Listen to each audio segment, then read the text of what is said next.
So, you think Nepal is just about Mount Everest and poor mountain villages? Well, wait until you find out they live 15 minutes in the future, have the world's only non-rectangular flag, and oh boy, where killing a cow gets you life in prison. Number 15. Nepal literally lives 15 minutes ahead of everyone else on Earth, and believe it or not, it's completely intentional. With a time offset from Coordinated Universal Time of UTC plus 5:45 all over Nepal, it is one of only 3 time zones with a 45-minute offset from UTC. You heard right. While the rest of the world runs on normal hour increments, Nepal decided to be different with UTC plus 5:45. This isn't some geographical accident either. When Nepal gained independence, they deliberately chose this unique time zone to assert their sovereignty and distinguish themselves from both India, which is UTC plus 5:30, and China, which is UTC plus 8. The result? When it's exactly noon in New Delhi, it's 12:15 p.m. in Kathmandu. Nepalists are proud of their unique time zone, which they call Nepali stretch time, and they even joke that it's a kind of 15-minute grace period in case they're late for appointments. Imagine trying to schedule a Zoom call with someone in Nepal. You'll be checking your watch twice just to make sure you got the time conversion right. This 15-minute difference affects everything from international flights to business meetings, making Nepal one of the most time zone confused countries for visitors. Number 14. Saturday is the weekend in Nepal, but Sunday is a regular working day, flipping the entire Western work week upside down. In Nepal, Saturday is a holiday, while Sunday is a working day. Most foreigners find this fact strange as they are used to Sunday being a holiday. Picture this. While Americans are having Sunday brunch and Europeans are enjoying their weekend lie-ins, Nepali office workers are stuck in traffic heading to work. This system comes from Hindu traditions where Saturday is considered the day of Lord Shani or Saturn, making it inauspicious for work. The irony? Most international businesses operate Monday through Friday, so Nepali companies often find themselves working 6 days a week to maintain global partnerships. Weekend getaways become logistical nightmares when your Saturday off doesn't align with anyone else's schedule. Think about trying to plan a weekend trip with friends from different countries. You'd need a calendar mathematician just to find a day when everyone's free.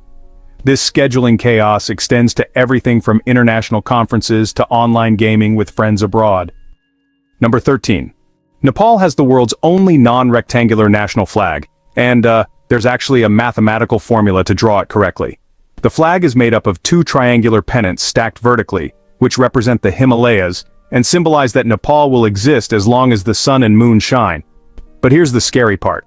The exact proportions are so complex that Nepal's constitution literally includes a 24-step geometric construction guide with specific mathematical ratios. You can't just eyeball this flag or scale it randomly like you might with other countries. The flag's unique shape actually causes practical problems at international events, where every other flag is rectangular. At the Olympics, Nepal's flag either looks tiny compared to the others, or, well, gets awkwardly stretched to fit standard rectangular flagpoles. The mathematical precision required means that most souvenir flags of Nepal you see are actually in the wrong proportions. Even the flagpoles at Nepali embassies worldwide need custom modifications to properly display their triangular banner, making Nepal's diplomatic missions instantly recognizable just by their awkward flag setup. Number 12. Killing a cow in Nepal can land you in prison for life, making beef honestly the most dangerous meat on the planet there. The slaughter of cows is illegal in Nepal. The cow is considered a universal mother, symbolizing motherhood, charity, and pity. And this isn't just a cultural preference, it's written into law with severe penalties that can include life imprisonment for cow slaughter. The reverence for cows is so extreme that they roam freely through Kathmandu's streets, causing traffic jams while drivers patiently wait for them to move. You heard right. Cars will sit in gridlock rather than honk at a cow blocking the road. Restaurants in tourist areas have actually been shut down for accidentally serving beef, and smuggling cow meat across the border is treated like drug trafficking. The economic impact is enormous. Nepal imports expensive buffalo meat and goat meat at premium prices rather than using the abundant cow population. Even leather goods made from cowhide are heavily restricted, forcing the country to import leather products while their own cows live as protected citizens with, honestly, more legal rights than many humans in other countries.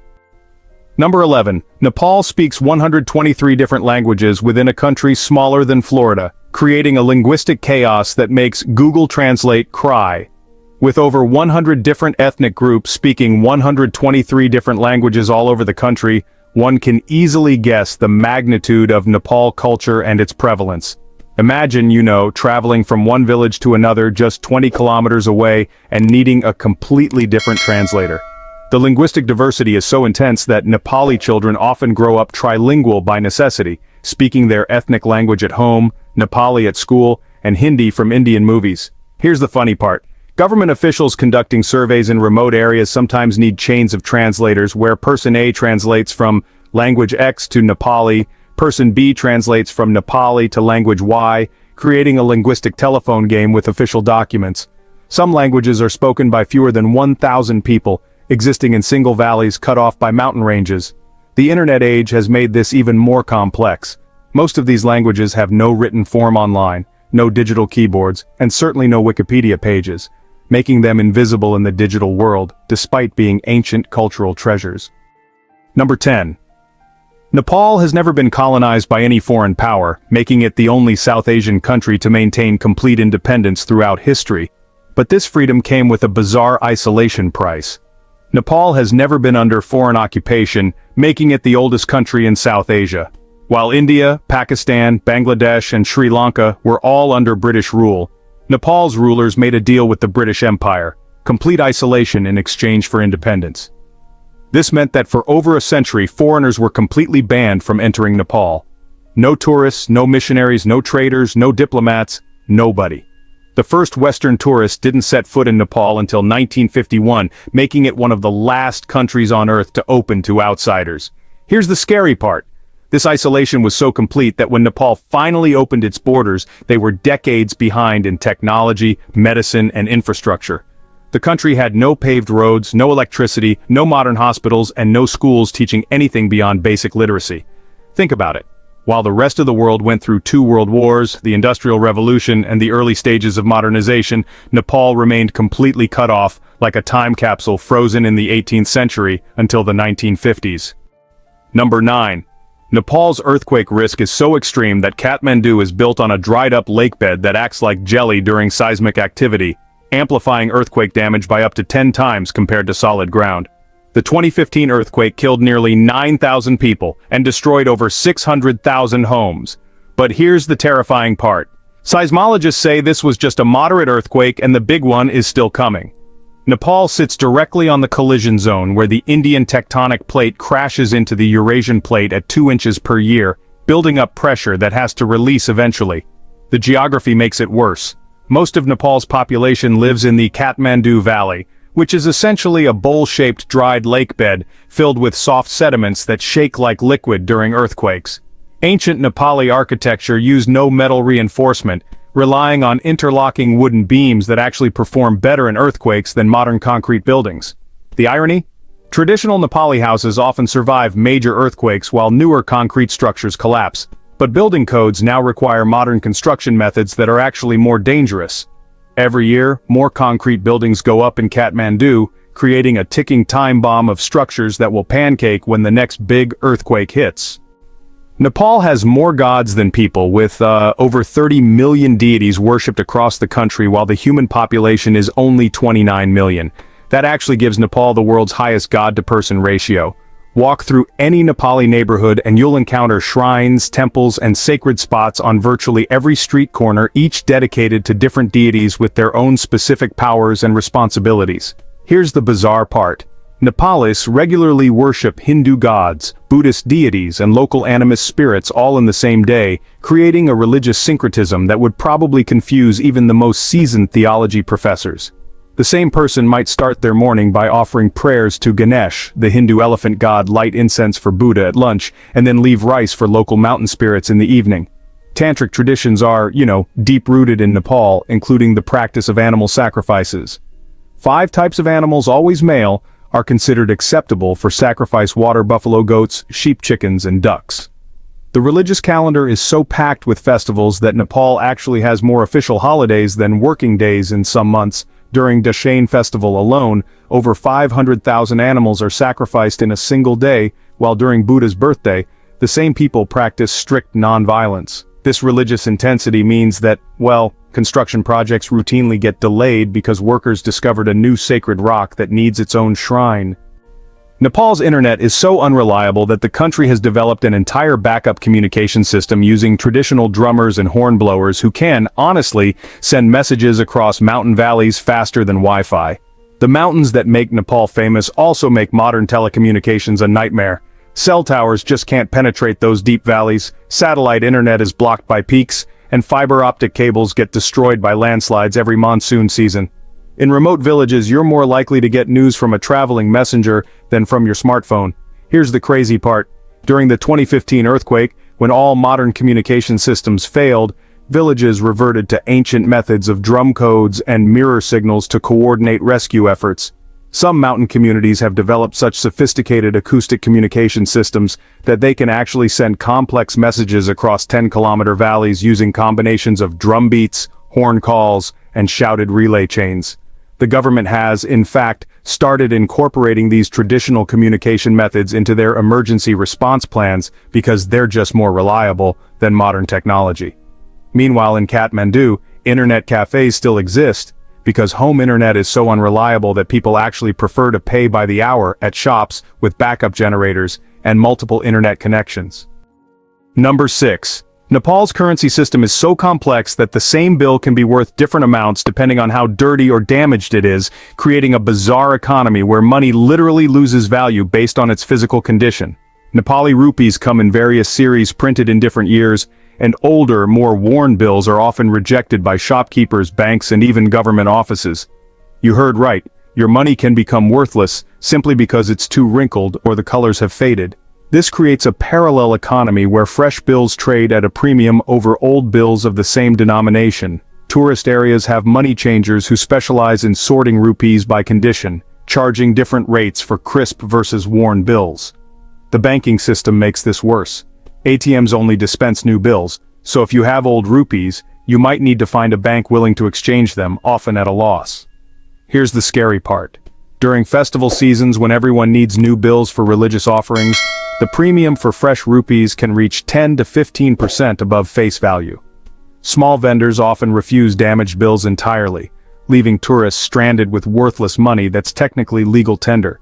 The government periodically declares old series invalid, giving people limited time to exchange them, creating panic runs on banks where thousands of people desperately try to swap their life savings. Number 5. Nepal's education system produces some of the world's brightest students who then immediately leave the country, creating a brain drain so severe that rural schools are taught by teenagers because all the qualified teachers emigrated. Despite having limited resources, Nepali students consistently rank among the top performers in international math and science competitions, often beating students from wealthy countries with advanced facilities. The irony is heartbreaking. Nepal invests in educating brilliant minds who then use their skills to escape Nepal's limited opportunities. Here's the devastating part. Over 1,500 young Nepalis leave the country every single day seeking better opportunities abroad, primarily heading to Gulf countries for manual labor, despite having college degrees. The remittances they send back now account for over 25% of Nepal's entire GDP, meaning the country's economy literally depends on exporting its human capital. In remote mountain villages, 18-year-old high school graduates often become teachers because anyone with more education has already left for Dubai, Qatar, or Malaysia. Some villages have no residents between ages 20 and 40 because everyone in that demographic has migrated for work. The result is a bizarre demographic where grandparents raise children while the productive adult population works thousands of miles away, sending money home to families they see once every few years. Universities operate at half capacity not because students can't afford education, but because anyone smart enough for higher education is smart enough to realize their degree is a ticket out of the country. Number 4. Nepal's marriage customs include a tradition where girls are married to a fruit before they can marry a human, and divorced women marry trees to remove bad luck, creating the most botanically complicated relationship status system on Earth. In the Newari community, young girls participate in the Ihi ceremony where they're symbolically married to a bell fruit or wood apple before puberty, making them technically married to ensure they can never become widows in human marriages. You heard right? 7-year-old girls dress as brides and go through complete wedding ceremonies with pieces of fruit, including exchange of vows and wedding feasts. Traditional marriages call for deals arranged by parents after the boy or girl come of age. Marriage includes rituals like saptapadi, the 7 steps, and sindoor dan, applying red powder to the bride's forehead. But here's where it gets even stranger. Divorced women in some communities must marry a tree in a full ceremony before they can remarry a human, transferring their bad luck to the unfortunate plant. The tree marriage includes all traditional wedding rituals. The woman wears a wedding sari, applies sindoor, and circles the tree 7 times while priests chant mantras. Some communities require the tree to be killed after the ceremony to fully break the bad luck cycle. This creates the surreal situation where Nepal's forests contain thousands of married trees, and lumber yards unknowingly sell divorced wood. The legal complications are mind-boggling. Women who've been married to fruits and trees often have difficulty filling out government forms that ask for previous marriages, leading to bureaucratic confusion about whether botanical relationships count toward marriage history. Number 3. Nepal has the world's most extreme altitude variation within a single country, dropping from Mount Everest's 29,032-foot peak to 230-foot lowlands in just 120 miles, creating climate zones so diverse that you can experience Arctic and tropical conditions in the same day's drive. Nepal boasts the world's deepest lake, Shea Pak Sundo, the tallest grassland, Chitwan, the deepest gorge, Kali Gandaki Gorge, and the highest altitude lake, Lake Tilicho. Think about this. You can start your morning in subtropical jungle where elephants roam, drive for 3 hours, and end up in alpine conditions where yaks graze above the tree line. The temperature difference between Nepal's lowest and highest points is over 80 degrees Fahrenheit on the same day. This extreme geography creates the world's most compressed biodiversity. Nepal contains more species per square mile than almost any other country because it essentially contains samples of every climate zone on Earth stacked vertically. Here's the crazy part. The air pressure difference is so extreme that helicopters can barely fly above 20,000 feet, making rescue operations impossible in much of the country. Mountain climbers literally need weeks to acclimatize to altitude changes that you could drive in a few hours at sea level. The Kali Gandaki Gorge is deeper than the Grand Canyon, while Lake Tilicho sits higher than most commercial airplanes fly. Weather forecasting becomes nearly impossible because mountain and valley systems create their own microclimates that change hourly. A single storm system can bring snow to the mountains while causing floods in the lowlands simultaneously. Number 2. Nepal's child goddess tradition crowns living 4-year-old girls as divine beings who, cannot touch the ground, speak to strangers, or live normal childhoods until they lose their divinity through natural bodily functions. The Kumari tradition selects prepubescent girls through rigorous tests, including, spending a night surrounded by severed buffalo heads and masked dancers to test their fearlessness. Once chosen, these child goddesses live in temples, are carried everywhere in golden palanquins, and have their feet painted red because they cannot touch the impure earth. Here's the disturbing part. The moment a Kumari experiences her first menstruation, gets a serious cut that bleeds, or loses a tooth, she immediately loses her divine status and is returned to her family as a normal person. The psychological trauma is severe. Imagine being worshipped as a goddess for 8 to 10 years, then suddenly becoming an ordinary teenager who has to learn basic social skills and attend regular school. The tradition creates a bizarre economic system where families compete intensely to have their daughters chosen, as Kumaris receive significant financial support, but then face the challenge of reintegrating ex-goddesses into normal society. Number 1. Nepal is the only country on Earth where you can legally hunt endangered species, smoke hashish openly in temples, and where the government officially recognizes a third gender, but homosexuality was only decriminalized in 2023, creating the most contradictory legal system imaginable. The hunting reserve allows wealthy foreigners to pay $15,000 to shoot endangered blue sheep and snow leopards, while simultaneously running conservation programs to protect the same species. During the annual Shivaratri festival, thousands of people openly smoke hashish at Pashupatinath Temple with police watching approvingly, yet marijuana possession is illegal everywhere else in the country. Though there is significant gender disparity in overall literacy rate, girls have overtaken boys in enrollment to all levels of education. Nepal's constitution officially recognizes sexual and gender minorities and allows people to register as third gender on official documents, making it more progressive than most Western countries on gender identity. But until recently, homosexual acts were punishable by up to 1 year in prison, creating the absurd situation where you could legally change your gender but not express same-sex attraction. The legal contradictions extend everywhere. Child marriage is illegal, but still practiced openly in rural areas with government officials attending ceremonies. Animal sacrifice is legal and encouraged during festivals, while animal cruelty laws exist on paper. Prostitution is illegal, but the red light districts operate openly with police protection. This legal chaos means that what's permissible depends entirely on location, timing, and cultural context. A behavior that's blessed by priests in one temple might get you arrested 2 blocks away. The result is a country where legal and illegal, sacred and forbidden, ancient and modern exist simultaneously in the same space, creating a society that operates on multiple conflicting rule systems depending on which authority figure you encounter. So we've just discovered Nepal's most mind-bending secrets that prove this small Himalayan nation is far stranger and more complex than anyone imagines. Which one shocked you the most? The living child goddesses, the fruit marriages, or the fact that they literally live in the future? Hit that subscribe button because next week we're diving into the bizarre world of Bhutan, where gross national happiness is more important than money, and the internet was banned until 1999.